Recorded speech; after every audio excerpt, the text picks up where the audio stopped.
Welcome back. In this demonstration, we'll go over how to create a patient education rule. You've seen patient education rules popped up along with clinical decision support rules to help you go through your clinical quality measures. Right now, we're going to make a patient-specific education rule, and we'll apply it to a certain patient population based on information in their chart.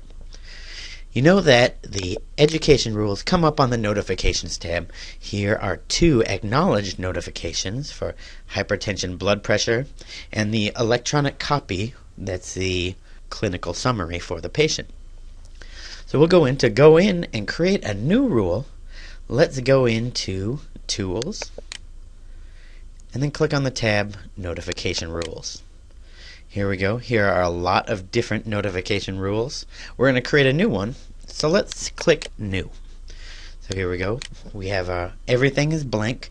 So let's make a rule that was inspired by Dr. Schmitz down in Dodgeville, Wisconsin, to talk to patients about the dangers of obesity and diabetes and the correlation between the two. New thing in healthcare that I've seen is they call this diabesity. So let's call it diabesity warning. Cap that. Alright, so we've given the rule a name, and the notification type we're going to select patient education. So every time that this comes up for a patient and it's acknowledged, it will count towards your patient education rules. Make sure that you talk to the patient about something or give them a pamphlet, and I'll show you how you can use this tool to help you do that. So here in our message, we can put anything down. We can even search the web and get some helpful hints. Search Google for diabesity. So you see Google popped up in the background. So here we go. Here's some different articles. Here's one by gentleman Chris Kesser. So let's see. We can click on his link and just see and look, read about the information, gather some stuff. So here, I'm just going to, for this example, I am going to copy and paste just some of the information that he has in here. Copy that. And when we go back to Chart Talk, paste that. So here we go. We've got a message about diabesity we can talk about. We can even edit it if we want. New paragraph. Go to the top. Talk to the patient about the dangers of obesity and the correlation with diabetes, period. So there we have a little rule. There's some information. Say if we want to give the patient some educational material or show them a video, we can see what else the internet has to offer. Search WebMD for diabesity. See, here's a lot of different stuff from WebMD. So let's check this. And here's a link to a video. So if we wanted to play this video for patients, we can just copy the link. Copy that. We'll shut that down, and when we go back to Chart Talk, paste that. You'll see whenever that rule is brought up, you'll get the message that we put here on the left-hand side of the screen, and if you want to click that link, you can also link that to a PDF on your local network to print out for the patient.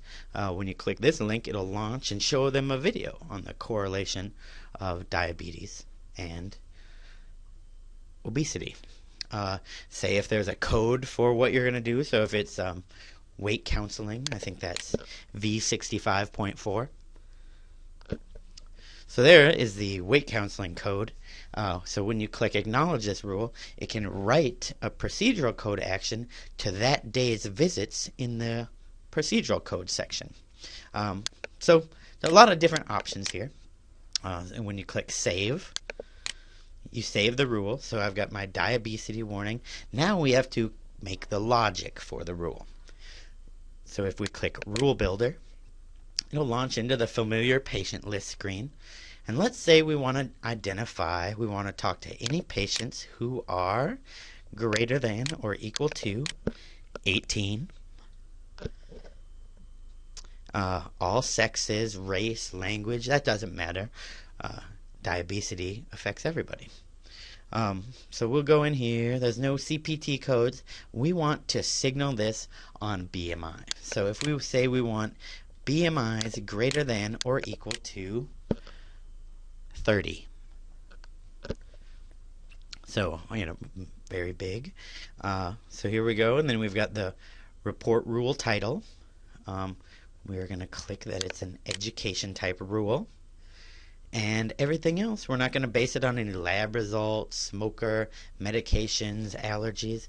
We're just going to go with all adults who have a BMI over 30. So when we click Assign to Rule, it'll ask you if you want to overwrite whatever is there, and you can click OK.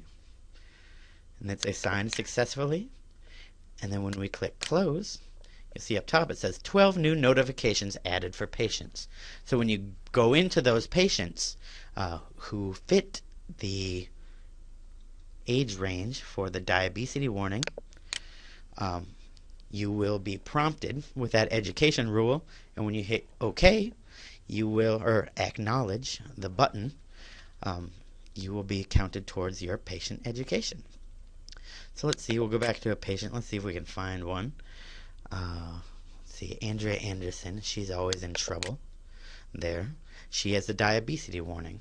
So here, if I click the reference, it'll launch the web browser, and I can show the patient that educational material.